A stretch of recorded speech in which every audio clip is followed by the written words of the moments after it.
सकाळର शुरुआत जदि एमती सुंदर हो जाए ना तो दिनटा बहुत मस्ते कटि जाए नुह कि।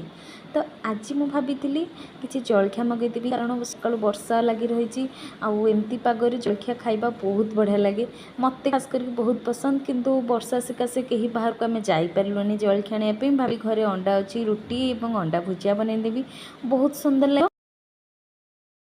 अंडा भुजिया तो समस्ते करती किसी नुआ नुह किंतु मते अंडा भुजिया बेसी टमाटो बेसी पियाज ऐड करिया मते पसंद नुह अल्प ऐड कले ही भल लगे माने पियाज एवं टमाटो फ्लेवरटा टिके कम आसी अंडा फ्लेवरटा टिके अधिक आसिले भुजियाटा टिके बहुत सुंदर लगता है सेमती। ମୁଁ ଦେଖିଛି କେତେ ଜଣ ବଣ୍ଡା ଭୁଜିଆରେ ଗୁଣ୍ଡ ମସଲା ଯେମିତି ଜିରା ପାଉଡ଼ର ଧନିଆ ପାଉଡ଼ର ଏସବୁ ଜିନିଷ ଆଡ଼୍ କରନ୍ତି କିନ୍ତୁ ଯେତେ ପ୍ଲେନ୍ ରହିବ ଭୁଜିଆଟା ସେତେ ସୁନ୍ଦର ଲାଗେ ଖାଇବା ପାଇଁ। ପିଆଜ ଆଉ ଟମାଟୋକୁ ଆମେ ବେଶୀ କୁକ୍ କରିବାନି ଟିକେ ହାଲକା କ୍ରଞ୍ଚିନେସ୍ ରଖିବା ଯାହାଫଳରେ କି ଆମକୁ ଖାଇବାକୁ ବି ସୁନ୍ଦର ଲାଗିବ।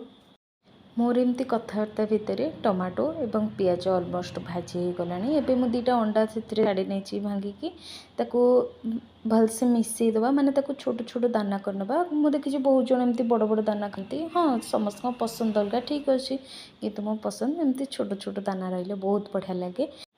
एबे तो आम भुजिया रेडी हो गलानी फ्रेश धनिया पत्र शेष टिके ऐड करनबा। एबे प्लेटिंग करवा।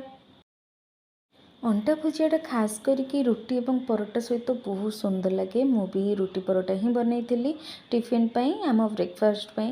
तो फ्रेश और गरम गरम दीटा रुटी सहित अंडा भुजिया बहुत सुंदर लगुला। आपण भी घरे ट्राए करंतु। रही जय जगन्नाथ।